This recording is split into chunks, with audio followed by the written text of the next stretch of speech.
During the pandemic, many of us picked up interesting hobbies, like baking sourdough, knitting, or roller skating. After he got a leatherworking kit, Jon Paul Wheatley began making soccer balls. I had no intention of making balls at that point, just maybe, like a wallet, pencil case, that kind of thing. And then just one day decided to just have a go at making a ball. Wasn't any kind of grand vision, it wasn't some big strategy thing. I didn't kind of intend on, lurching into balls and kind of focusing on that for the next few years, which is what's ended up happening since then. But at the time I just wanted to attempt to make a little ball, and I did it. It was very bad, it was embarrassingly bad, but I had fun doing it. So I made another one, and honestly I've just kind of been in that headspace ever since, and now you can see I'm kind of surrounded by balls. Jon Paul isn't just crafting your average soccer balls, though. Or footballs, as he calls it. He's originally from England, as you can probably tell, but he's lived in St. Louis for the past 7 years. The balls he creates often include intricate designs or unexpected materials. It's just an area that I like to explore, different materials that you wouldn't necessarily think of to make a ball. So I've made things I've made balls out of things like recycled football boots. There's a money ball floating around here that I made from just recycled dollar bills. There's a dishcloth ball that I made once. There's a train-themed ball that's made from these recycled material that are on the seats of the London Underground. And there have been times that I've tried to make a ball out of something and it just hasn't worked. You never know if it's going to really work until you actually try it. So it's always kind of exciting just to try something, especially something that's kind of unconventional. Though they may not be ready for an MLS game, Jon Paul says his quirky footballs are great for playing with, too.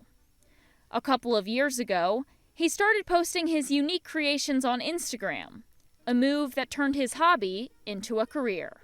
I think I had about 50 followers. It was all just people I knew and my mum, basically. But about a year ago, just randomly, I started posting videos documenting the whole process of what goes into the design and making and stitching a ball. And just randomly I woke up one day on one of those videos. The algorithmic gods, I like to say, just had noticed it and given it some love. And a million people saw that video in the space of me falling asleep and waking up. And it was just I woke up and kind of checked my phone. It was just wow, this is really ridiculous. Now, Jon Paul has over 159,000 followers on Instagram and over 545,000 on TikTok, and he's become a viral sensation among soccer or football fans. His fiancée and business partner, Allison Diaz, says sometimes people even recognize him in public. And every once in a while, he's a little niche celebrity in his own right. Especially popular with young soccer or football players. So sometimes he'll be approached asking if he's that guy on TikTok who makes the footballs. And his online fame has opened up some unbelievable opportunities for him. I just finished a project where I was making a ball for Messi. Yes, you heard that right. Jon Paul was commissioned by FIFA to make a ball for Lionel Messi of Argentina, who is recognized as one of the best soccer players in the world. FIFA asked me to do work on the project, and it was basically just the brief was just design a ball for Messi, basically. I was also in Qatar for the duration of the World Cup working on a project with FIFA, which was also a super fun project. That was the task there was to basically create a ball that commemorated that World Cup. The panels of Jon Paul's World Cup ball represented the countries participating in the tournament. I worked on each individual flag panel during each team's game, and then as the teams got knocked out, I would add those flags to the ball so the outcome of the tournament actually affected the design of the ball. The nice thing about that was I had to finish the ball actually at the final, at the World Cup final. So I was sat on the side of the pitch right after, Argentina had won, one of the craziest games I'd ever seen. Just finishing the ball in Qatar. It was one of the most surreal moments, I think, of my life. After making a ball for Messi and partnering with FIFA and again with Adidas, Jon Paul is making one for St. Louis's MLS team, too. The construction of the ball will be inspired by something local that pertains to the city and the team. And it's been amazing just kind of seeing them start from nothing, basically. And already we've vastly kind of exceeded people's expectations. So.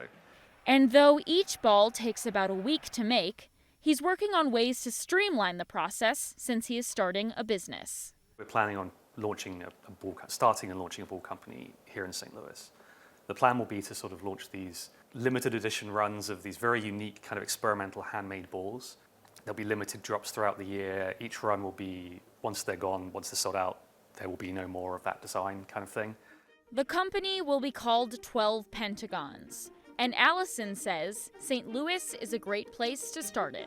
Launching it in St. Louis and really weaving in the story of St. Louis and its rich history of soccer history and traditions into our narrative, because I think it's pretty exciting. There's a reason why I stayed here. I have no ties here other than the fact that it's a cool city and I want to stay here. And one of the great things is it's such a great place for entrepreneurship. And there's a lot going on here. It's an exciting place to be. And while you can't quite buy a ball yet, the pair hopes 12 Pentagons will change that soon.